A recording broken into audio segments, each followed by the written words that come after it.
Vincent Harvey pour On roule au lac. Cette semaine, j'ai décidé de mettre à l'essai le tout nouveau Ram 1500 RHO.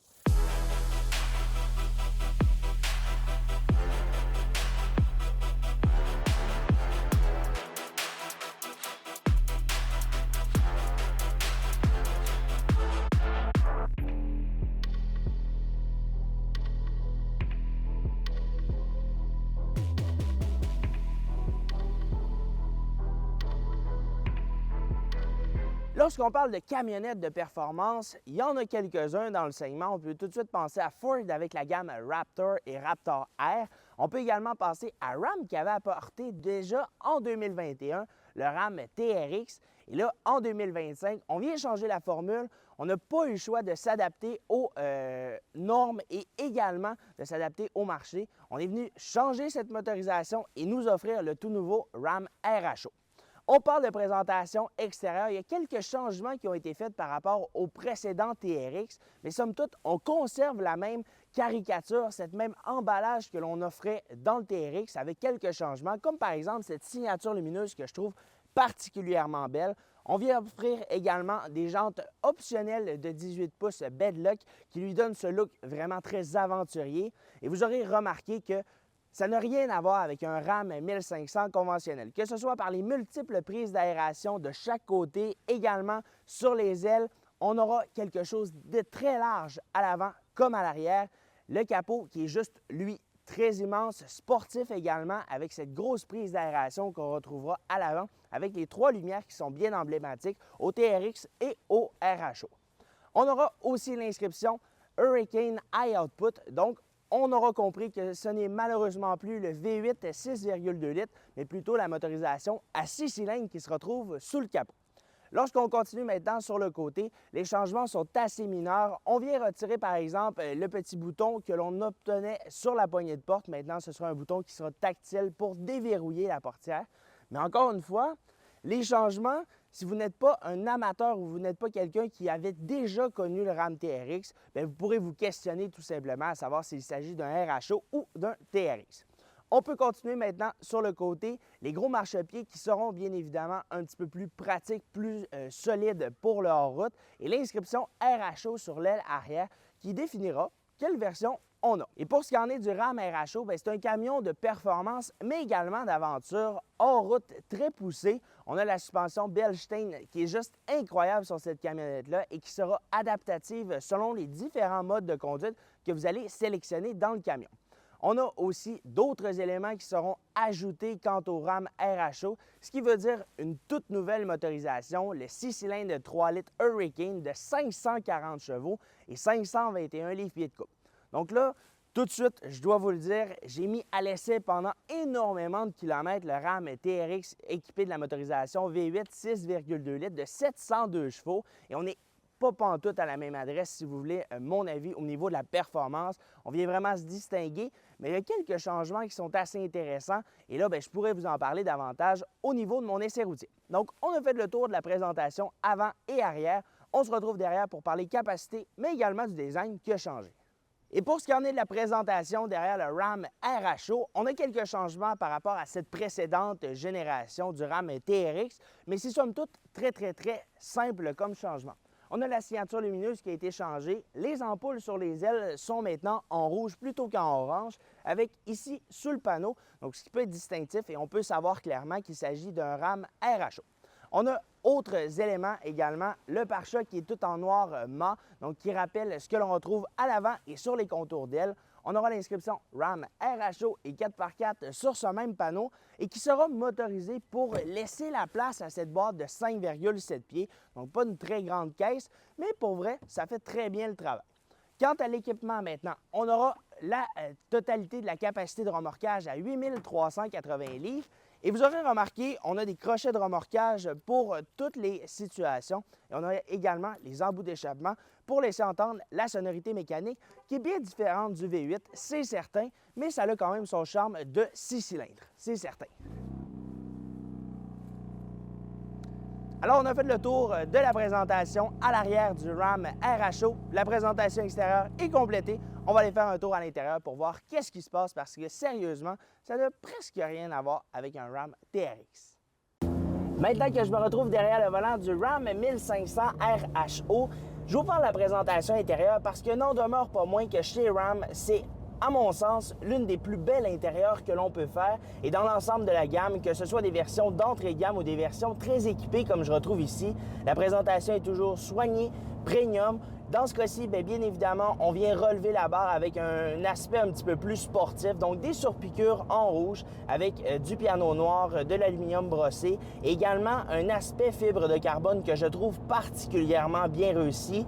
Et lorsqu'on prend place, on a tout de suite l'impression d'être dans une autre camionnette que dans un Ram 1500 conventionnel. On a le volant qui a une très bonne prise en main, les palettes au volant aussi qui nous donnent cette impression d'avoir un véhicule sportif entre les mains. Et à vrai dire, c'est très agréable comme sensation. Bien sûr, on retrouvait ce même type de sensation que dans le Ram TRX. Mais ici, on a changé un petit peu la sauce, un écran devant nous qui nous permettra d'avoir quelques informations un petit peu plus configurables que ce que l'on retrouvait en fait dans le passé dans le Ram TRX parce que c'était des cadrans analogiques jusqu'en 2024 où on a fait des versions Last Edition. Et là, dans ce cas-ci, on avait opté pour un écran numérique.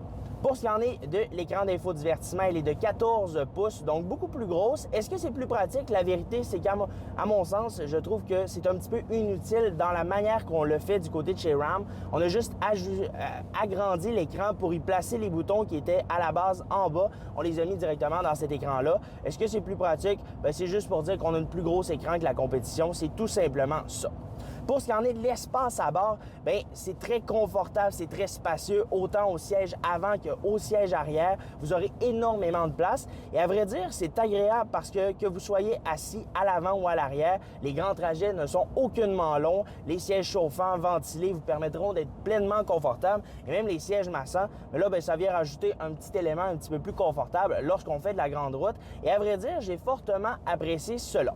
Personnellement, j'ai pu rouler à de maintes et maintes reprises le Ram TRX dans de multiples versions et sérieusement, ça a toujours été un produit que j'ai quand même apprécié, mais j'avais mis à l'essai le Ford Raptor avec la motorisation 3,5 litres, donc un Raptor conventionnel et je vous avouerai avoir apprécié davantage ce que l'on trouvait du côté du TRX parce que la motorisation en avant, le 6,2 litres, était très lourd et je voulais voir est-ce que chez Ram, on pouvait faire quelque chose de très semblable, considérant qu'ici, on a retiré la motorisation V8 pour y placer un 6 cylindres et on ressent tout de suite que le poids est beaucoup moindre.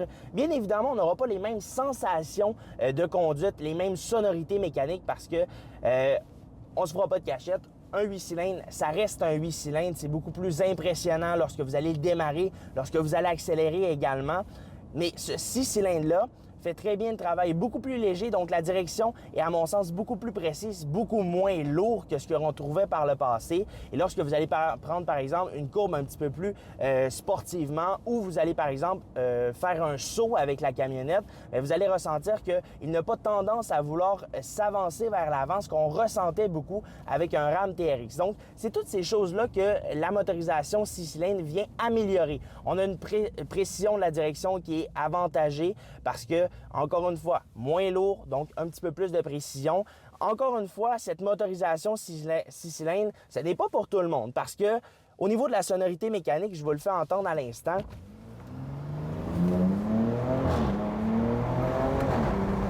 Bon, c'est sûr qu'au niveau de la sonorité mécanique, on est bien loin du 8 cylindres qu'on offrait dans le TRX, mais à vrai dire, c'est fort intéressant. On est venu opter pour une transmission qui nous permettait d'avoir une sonorité lorsqu'on a des changements de vitesse, un petit peu à la DSG. Donc, on entend vraiment chaque changement de vitesse lorsque vous allez appuyer quand même fort sur l'accélérateur. Vous allez entendre les DSG fart qui sont fortement agréables dans ce cas-ci. Mais pour ce qui en est de la sonorité, ça reste un 6 cylindres, donc ce n'est pas particulièrement émotionnel lorsqu'on va le démarrer à froid ou même lorsque vous allez accélérer. Ça fait quand même un beau son, à vrai dire, mais c'est quand même beaucoup moins intéressant, c'est certain, que le 8 cylindres qu'on offrait dans le passé. Donc, en général, qu'est-ce qu'il faut se dire par rapport au Ram RHO? Bon, on a décidé de changer la formule, on a décidé d'arriver avec un 6 cylindres pour prouver qu'est-ce qu'on était capable de faire parce que n'en demeure demeure pas moins qu'on a 540 chevaux et 521 livres-pieds de couple. Donc, on a de la puissance quand même. C'est bien. Est-ce que c'est aussi performant? La réponse est non. On a une instantanéité de l'accélération qui est quand même fort intéressante et le fait qu'il soit double turbo, donc biturbo, permet d'avoir l'instantanéité de la turbocompression à bas et à haut régime. C'est pour cette raison qu'on a un biturbo ici pour avoir le maximum de couple à tous les régimes. Et sérieusement, le 6 cylindres, moi, c'est un moteur qui me convient. C'est un moteur qui me surprend à chaque fois que je le conduis, que ce soit attelé, que ce soit lorsque vous allez vouloir accélérer de manière importante ou même lorsque vous allez le conduire au quotidien. Ça demeure un produit et une motorisation que, à date, on n'a aucun problème avec ce moteur-là. C'est un moteur qui est performant, c'est un moteur qui est capable également de vous surprendre parce que 540 chevaux dans une camionnette comme celle-ci, à vrai dire, c'est assez surprenant tout de même. Bien évidemment, on est loin du 702 chevaux, encore une fois.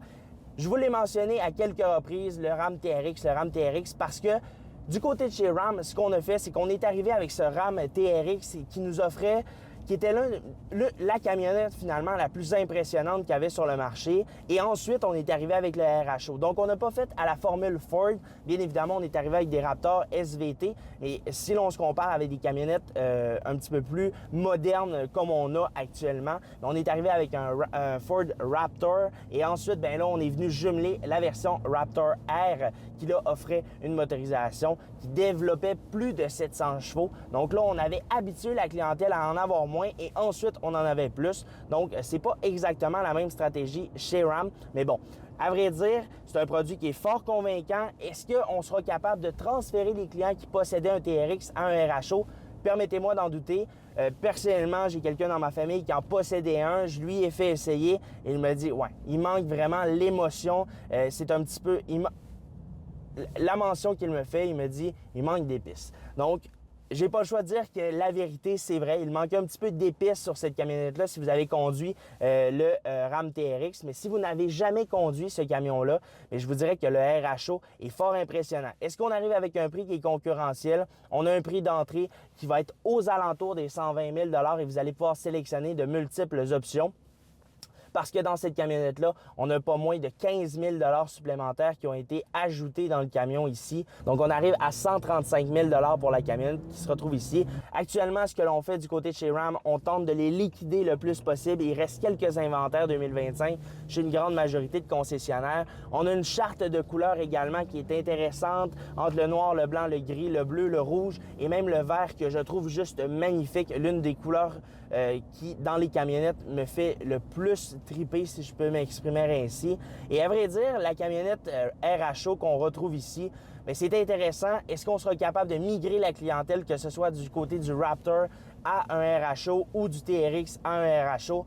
Permettez-moi d'en douter parce qu'on n'a pas la même, on n'est pas à la même sauce qu'un Raptor. On a un petit quelque chose de plus chez Ford qu'on n'a pas nécessairement dans le Ram 1500 RHO. Donc, c'est vraiment une question de préférence. Et moi, de mon côté, je vous avouerai avoir été grandement surpris parce que Ram nous offrait une motorisation qui était quand même assez performante, une motorisation qui était surprenante sur le point également de la consommation d'essence parce qu'on ne se fera pas de cachette. Un 8 cylindres, ça consomme beaucoup. Et dans ce cas-ci, j'ai été en mesure de faire près de 350 km et j'ai obtenu une moyenne à 19,3 litres au 100. Et considérez que cette consommation d'essence est faite dans un usage entre la ville, l'autoroute et avec de multiples accélérations un petit peu partout en essayant le mode Launch Control, en essayant un petit peu tous ces éléments-là que Ram nous offre avec le RHO. Donc, j'ai pas le choix de dire que le Ram RHO arrive bien dans son segment. Est-ce qu'il sera capable de convertir les clients comme je le mentionnais? La réponse est selon moi non parce que le 8 cylindres sera en manque et la consommation d'essence entre les deux, vous allez avoisiner les 20-25 litres au 100 avec un TRX, tandis qu'ici, on sera à 19,3 dans mon essai avec des accélérations qui sont quand même assez importantes. Mais sachez que 19,3 litres, c'est quand même pas faramineux considérant le gabarit, la suspension, tout le poids qu'on transporte. Bien, ça reste quand même convenable, si je peux m'exprimer ainsi, dans cette consommation d'essence. Donc, c'est ce qui termine mon essai de la semaine avec le Ram RHO. En gros, ce que je dois vous dire, c'est que ce camion-là fait très bien le travail. La suspension est très, très, très impressionnante pour ce qui en est des différents modes de conduite. Personnellement, je l'utilise 95% du temps en mode Baja, ce qui me permet d'avoir un confort optimal, d'avoir une direction qui est un petit peu plus précise et d'avoir des changements de vitesse qui sont ultra rapides. Et à vrai dire, je suis particulièrement impressionné de ce que Ram nous a fait. Et bien évidemment, on peut peut-être penser que dans le futur, on aura un Ram TRX qui arrivera sur le marché très bientôt. Donc sur ce, un énorme merci à l'Étoile Dodge Jonquière et Chicoutimi de m'avoir fourni la camionnette. Et je vous invite à aller faire un tour sur tous mes médias sociaux, Vincent Harvey, chroniqueur automobile, et également sur le site web onroulolac.com. Sur ce, je vous souhaite à toutes et à tous bonne semaine!